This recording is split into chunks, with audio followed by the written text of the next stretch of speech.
नमस्कार, आप देख रहे हैं स्पेशल रिपोर्ट और आपके साथ में विजेंद्र सोनी। क्या राजस्थान के लिए 29 जून का दिन स्वर्णिम अध्याय है? और क्या मुख्यमंत्री वचनलाल शर्मा ने साबित कर दिया है कि अगर मंशा सही हो, मार्गदर्शन सही हो, मकसद सही हो तो फिर मंजिल मिल ही जाती है, चाहे वो असंभव ही क्यों ना लग रही हो। सोचिए जरा, 32 सालों से जो यमुना जल समझौता धरातल पर पहुंच ही नहीं पा रहा था, मुख्यमंत्री वचनलाल शर्मा के नेतृत्व में वो MOA तक पहुंच चुका है। अब सवाल यह है कि क्या सच में मुख्यमंत्री वचनलाल शर्मा वर्तमान राजस्थान के आधुनिक भागीरथ हो चुके हैं?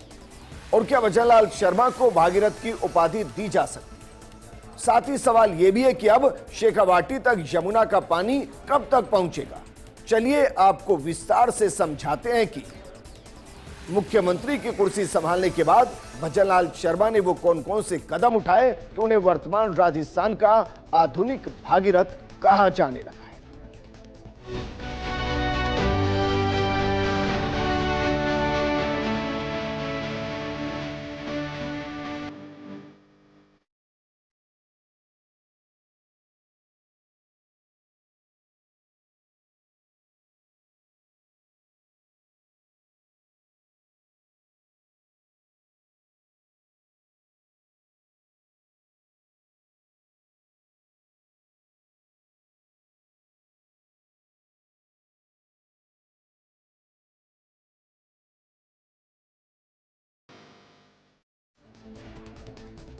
भागीरथ जो हिमालय से जलधारा को जमीन पर उतारता है। हिमालय नहीं, हरियाणा से क्या जलधारा जिसका इंतजार 32 सालों से हो रहा था, क्या वो जलधारा अब राजस्थान की सरहद के अंदर प्रवेश करने के लिए तैयार हो चुकी है? और क्या वाकई में राजस्थान जिसे एक दौर में रेगिस्तान कहा जा रहा था, वो आने वाले दौर का हरित प्रदेश होगा? क्या वाकई में जो अभी तक असंभव था, जिसे अकल्पनीय, अविश्वसनीय कहा गया, क्या वो कल्पना की दायरे में आ चुका है? और विश्वसनीयता के साथ ही कहा जा सकता है कि हां, यमुना का पानी शेखावाटी की धरा को शीतल करेगा। जरा समझिए, राजस्थान के आधुनिक भागीरथ के तौर पर मुख्यमंत्री वचनलाल शर्मा की पहचान क्यों दिन पर दिन मजबूत होती जा रही है। बीते 2.5 सालों के अंदर वो कौन कौन से कदम जो उनकी इस इमेज को अमिट कर रहे हैं, जरा देखिए। शेखावाटी को यमुना जल मिलने वाला है, सोम कमला अंबा से जवाई बांध को पानी, इसके अलावा मेवाड़ को जो पानी मिलेगा उसके लिए देवा स्कीम, जालोर बाड़मेर को नर्मदा का पानी, इसके अलावा पूर्वी राजस्थान के लिए ERCP परियोजना, इंदिरा गांधी नहर का पानी बढ़ाना और उसका विस्तार करना, और डूंगरपुर बांसवाड़ा को माही डैम का पानी और ज्यादा मिले, इसके लिए मुख्यमंत्री वचनलाल शर्मा ने बीते 2.5 सालों के अंदर अथक प्रयास किए। और इसीलिए जब आप इस पूरे राजस्थान के नक्शे को देखेंगे तो आपको हर तरफ पानी की एक ऐसी बयार नजर आएगी जिसमें मुख्यमंत्री वचनलाल शर्मा ने भूमिका निभाई है। और इसीलिए क्या आधुनिक राजस्थान के अंदर आधुनिक भागीरथ हो चले हैं मुख्यमंत्री वचनलाल शर्मा। आज इस इमेज को और मजबूती मिली, और वजह थी यमुना जल समझौता जो 1994 से शुरू हुआ, 2026 में आकर MOA तक पहुंचा। और अब स्थिति ऐसी कि अब काउंटडाउन शुरू हो चुका है, यमुना के पानी का राजस्थान की सरहद में प्रवेश कर देगा। लेकिन जरा इस तस्वीर को और देखिए, इस तस्वीर के मायने बहुत हैं। 12 मई 1994 को MOU होता है। MOU 5 राज्यों के बीच में होता है। यमुना के पानी को उन 5 राज्यों में किस तरीके से बांटा जाए, समझौता दरअसल यह होता है।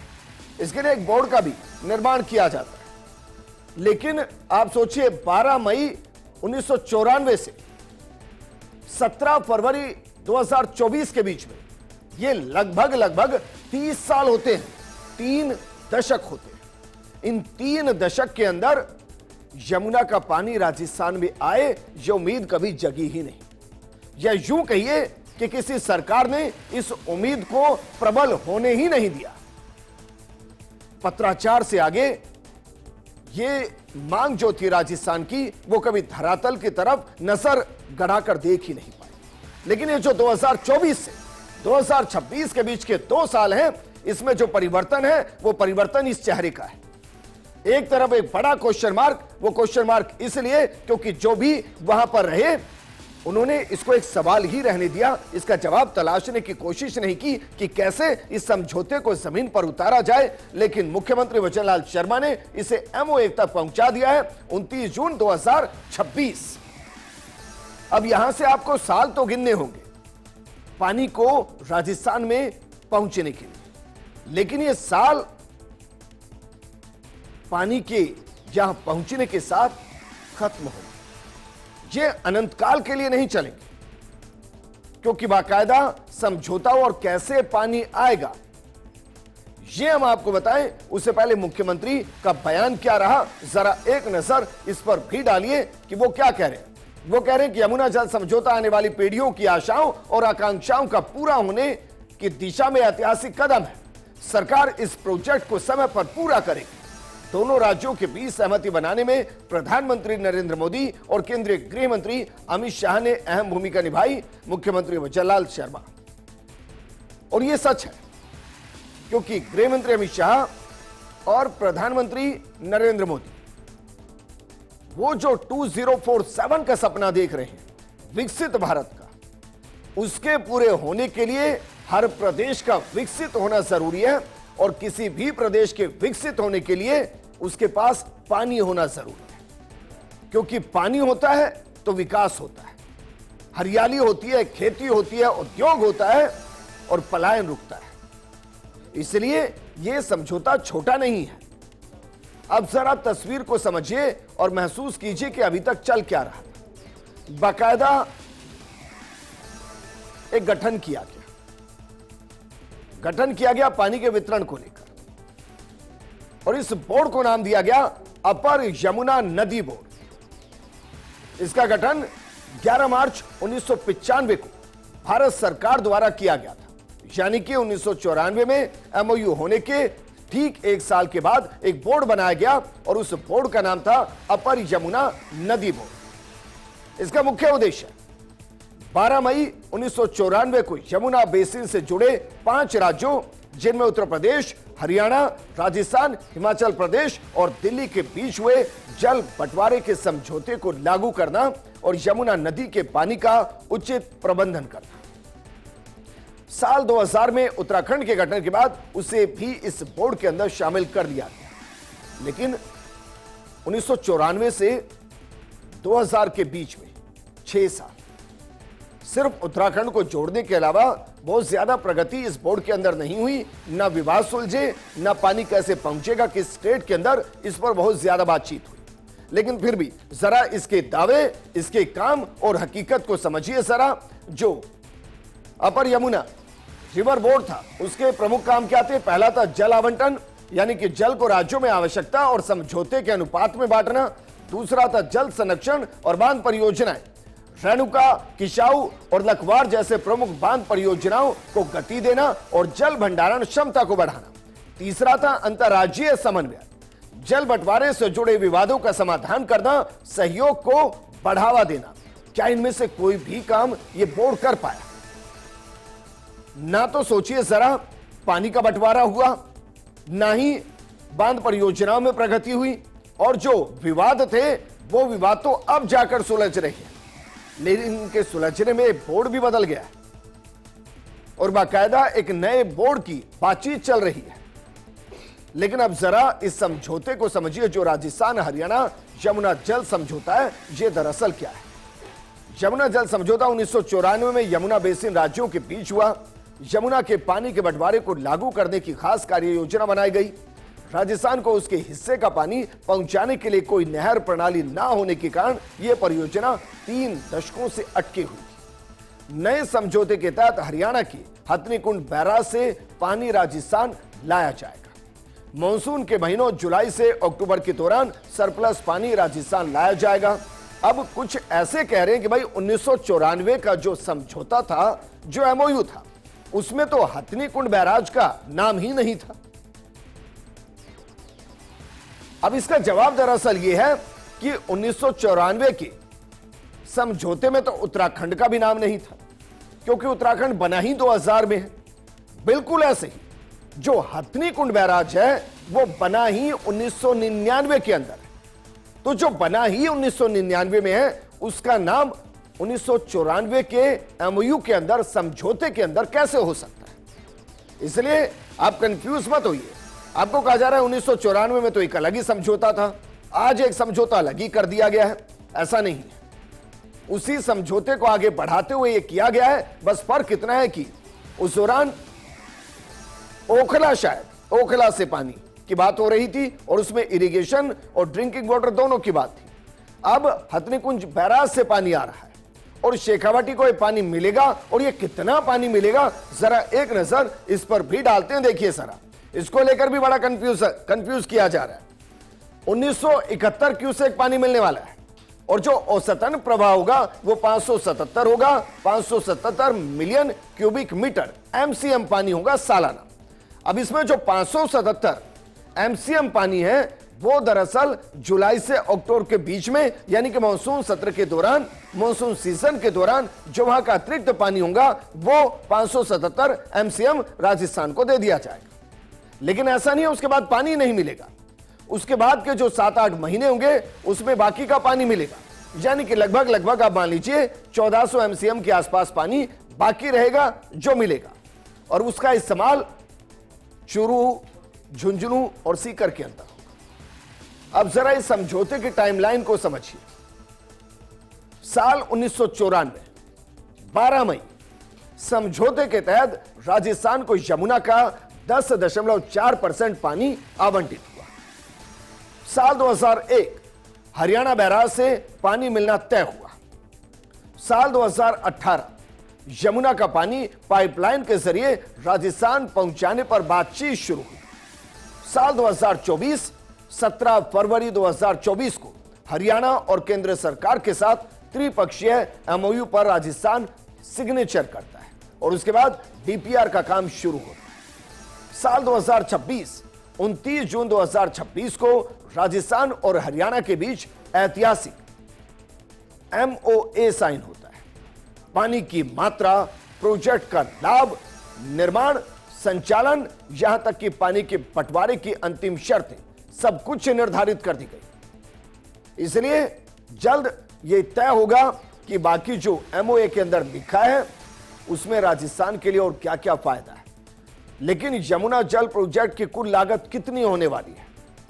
हालांकि राजस्थान सिर्फ 10% हिस्से को ही कवर करेगा।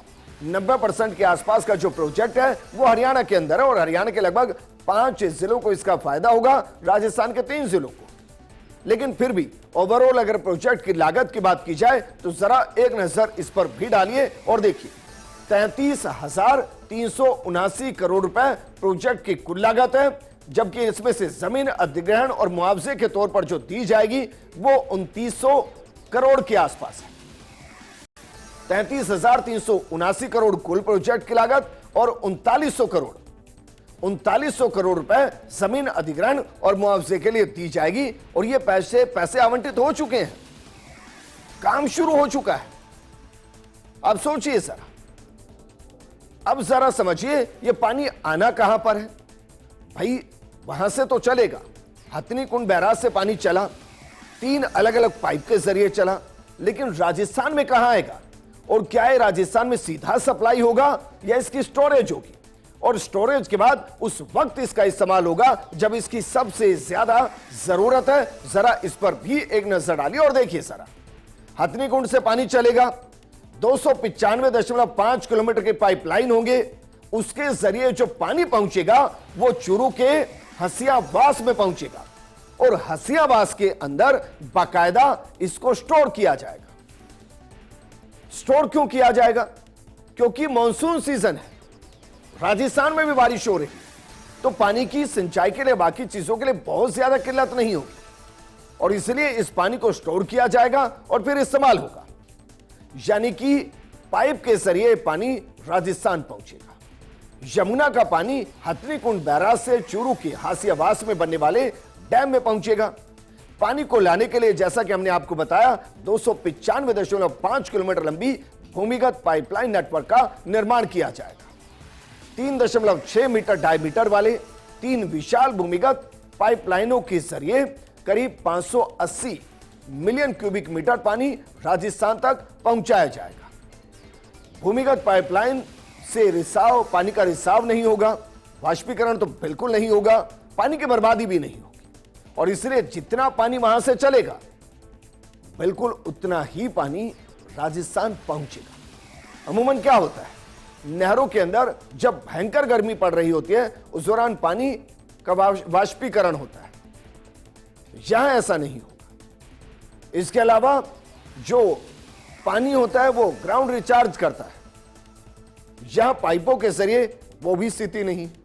यानी अगर 577 से 580 एमसीएम पानी हथनीकुंड बैराज से चलेगा तो फिर वो पानी इतना ही हासियाबास पहुंचेगा, जहां डैम होगा और जहां वो स्टोर होगा। एक बड़ा वाटर रिजर्वियर बनाया जाएगा हासियाबास के अंदर। हथनीकुंड बैराज से राजस्थान के हिस्से का पानी पाइपलाइन से आएगा और इस पाइपलाइन का 95% हिस्सा हरियाणा में आएगा। जल संसाधन विभाग अब जमीन अधिग्रहण का काम हाथ में लेगा। जमीन अधिग्रहण का काम हरियाणा और राजस्थान सरकार मिलकर पूरा करेगी। पाइपलाइन के लिए जिन लोगों से जमीन ली जाएगी उन्हें मुआवजा दिया जाएगा। 295.5 किलोमीटर लंबी अंडरग्राउंड पाइपलाइन से चूरू के हासियाबास तक पानी पहुंचाया जाएगा और हासियाबास में बड़ा वाटर रिजर्वियर बनाया जाएगा, जहां से स्टोर पानी 3 जिलों में भेजा जाएगा। यमुना के पानी के प्रोजेक्ट में अंडरग्राउंड पाइपलाइनें, पानी स्टोरेज के लिए डैम, वाटर मैनेजमेंट सिस्टम विकसित किया जाएगा। इस प्रोजेक्ट के लिए राजस्थान हरियाणा यमुना वाटर एमपीवी का गठन किया जाएगा। अब अपर यमुना रिवर बोर्ड काम नहीं करेगा, एक नया बोर्ड काम करेगा, जो है राजस्थान हरियाणा यमुना वाटर एसपीवी। इसका गठन किया जाएगा। अब इससे शेखावाटी को 3 बड़े फायदे होंगे। ये 3 बड़े फायदे कौन से हैं, जरा एक नजर इस पर भी डालते हैं। देखिए, सबसे पहले तो जल संकट दूर होगा, दूसरा भूजल स्तर में सुधार होगा, तीसरा किसान और कृषि को फायदा होगा। अब जरा एक एक करके तीनों पॉइंट को समझते हैं कि कितना फायदा होगा, क्योंकि राजस्थान के लिए तो जहां जितना पानी आ जाए उतना कम, क्योंकि फिलहाल लगभग हर जिले डार्क जोन की तरफ। सबसे पहले बात करते हैं जल संकट कैसे दूर होगा। यमुना जल परियोजना का सबसे बड़ा और सीधा लाभ शेखावाटी को मिलने वाला है। चूरू, सीकर और झुंझुनू प्रदेश के जल संकटग्रस्त और अर्ध शुष्क जिलों में शामिल हैं और इन इलाकों में दशकों से पीने के मीठे पानी की भारी किल्लत रही है। यमुना जल आने से यह समस्या अब हमेशा के लिए दूर हो जाएगी। दूसरा, यमुना जल आने से राजस्थान को लाभ जो हो रहा है उसमें भूजल स्तर में क्या वाकई में सुधार होगा। शेखावाटी में अत्यधिक दोहन के कारण ग्राउंड वाटर लगातार नीचे जा रहा है। यमुना का सही जल मिलने से ट्यूबवेल और बोरवेल पर निर्भरता कम होगी, जिससे डार्क जोन में आ चुके भूजल को रिचार्ज होने का मौका मिलेगा। तीसरा जो फायदा होगा वो होगा एग्रीकल्चर को। वर्तमान में शेखावाटी का एक बड़ा हिस्सा केवल वर्षा आधारित खेती पर निर्भर है। परियोजना से अतिरिक्त सिंचाई जल उपलब्ध होने की संभावना बढ़ेगी और इससे किसान न केवल बेहतर फसलें उगा सकेंगे, किसानों की आय में भी बड़ी वृद्धि होगी। अब सवाल है उन प्यासे कंठ का, जिनकी प्यास बुझाने के लिए मुख्यमंत्री अजयलाल शर्मा वर्तमान राजस्थान के आधुनिक भागीरथ बने।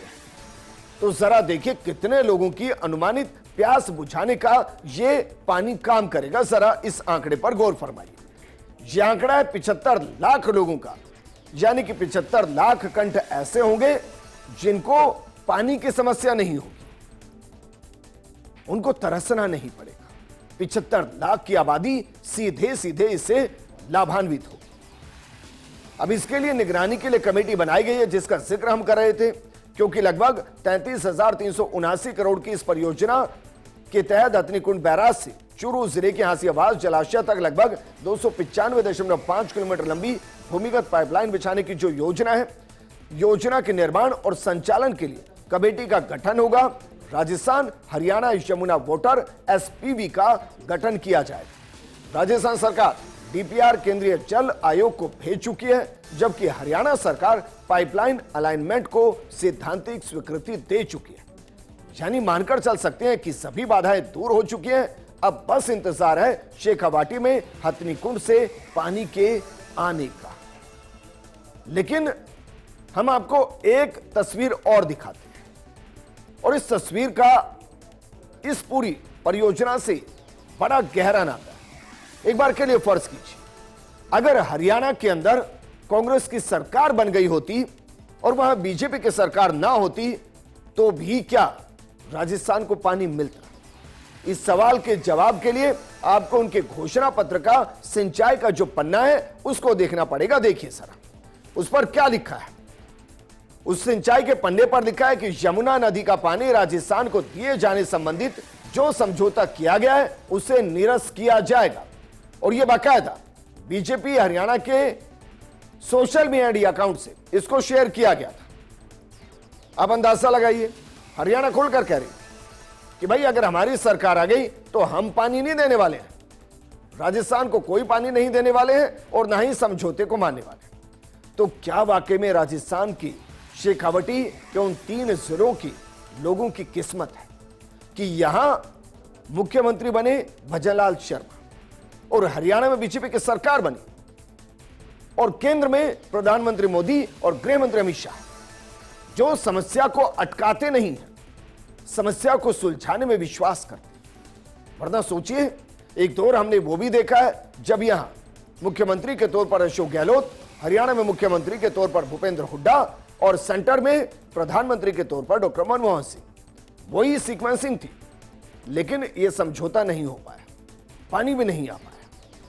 अब पानी आ रहा है और एमओए हो चुका है, और इसलिए राजस्थान के लिए जो भागीरथ की भूमिका निभा रहे हैं वो है मुख्यमंत्री भजनलाल शर्मा, जिनका मकसद है कि इस राजस्थान के हर हिस्से तक पानी पहुंचे, क्योंकि ये रेगिस्तान हरित प्रदेश की तरफ आगे बढ़ रहा है और इसमें एक बड़ी भूमिका वर्तमान सरकार की। इस प्रोग्राम में फिलहाल इतना ही। आप बने रहिए फर्स्ट इंडिया न्यूज के साथ, क्योंकि खबरों का सिलसिला लगातार जारी है। नमस्कार।